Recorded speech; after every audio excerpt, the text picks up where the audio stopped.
Hello, my lovely people.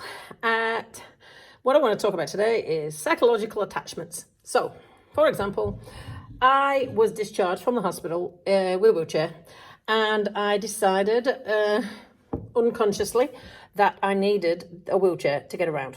Now, I actually did to begin with, but then when I started using the crutches, much to everybody's disgust because they thought I should be still in the wheelchair, I still had the psychological thing in my head that I still needed the wheelchair, even though I perhaps didn't.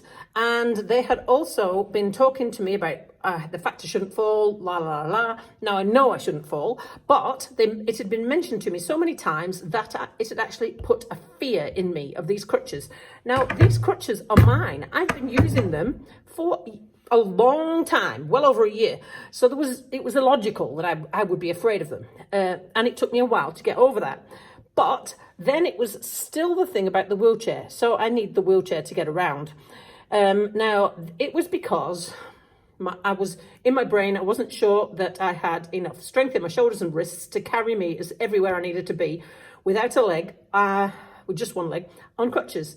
And trust me, if you have no leg to put down, walking on crutches is really, really tiring. Now, I have found since my op, I am permanently several degrees warmer than everyone else.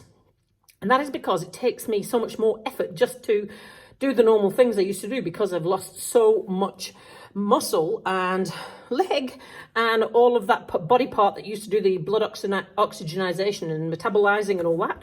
It makes it all a lot harder. Now, I have quoted it before, but my physio reckoned it read somewhere 4 times harder to walk with a below the leg amputation, below the knee amputation. So I'm always hot, even when it's not really that hot. And that's another thing I've had to get used to. But the psychological attachment to the wheelchair, I'm trying to get rid of that. Now, a few days ago, I worked on the things that I still needed a chair for when I brought it into the building. Because now I've got the leg, I have to carry the crutches, the leg, all the stuff for if I'm not wearing the leg, the wheelchair, yeah. And I can't actually get all that in through any doors in one go. I have to do it in 2 trips. There's that much equipment. So I'm trying to cut it down.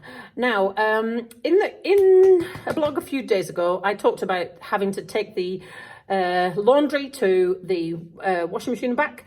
And I've got a bag for that. So that's the only thing I needed it for here. And I found that sitting on chairs that don't have wheels are actually a lot easier than usual office chairs. But that was it. So the wheelchair didn't come in to work with me on Friday at all.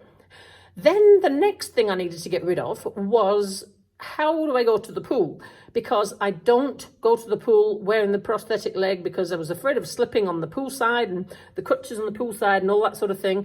All the hazards I could think of were all preventing me from doing that mentally. But then I came up with a solution.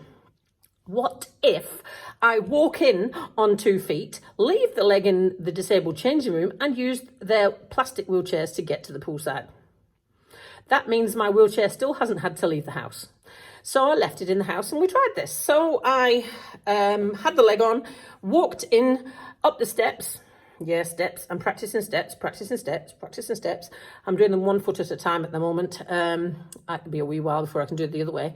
And I walked in and I left the leg in the changing room and used their wheelchair to get in and out of the pool, as I always have. And that worked nicely. So that means that the wheelchairs stayed in the house now for 2 days. I also look out for parking that is not directly next to another car if I can't get a disabled spot. So sometimes I actually don't need a disabled spot because I've managed to find a park that's got enough space on the driver's door side.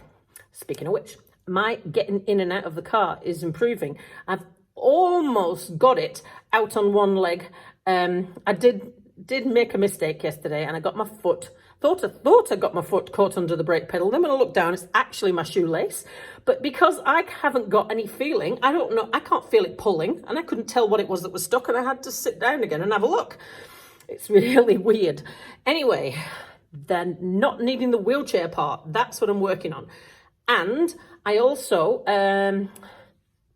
walked part of the way from the cafe this morning to the car without two crutches. I still had them, but I lifted one up off the floor because I want to get that psychological thing about not always needing something on the left hand.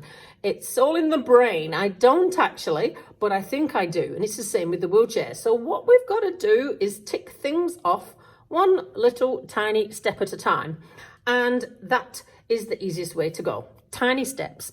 So whatever goal it is you've got, you need to tick off those little things one tiny step at a time. So, can I go 3 days? How many days can I go without getting the wheelchair out of the house? Let us see.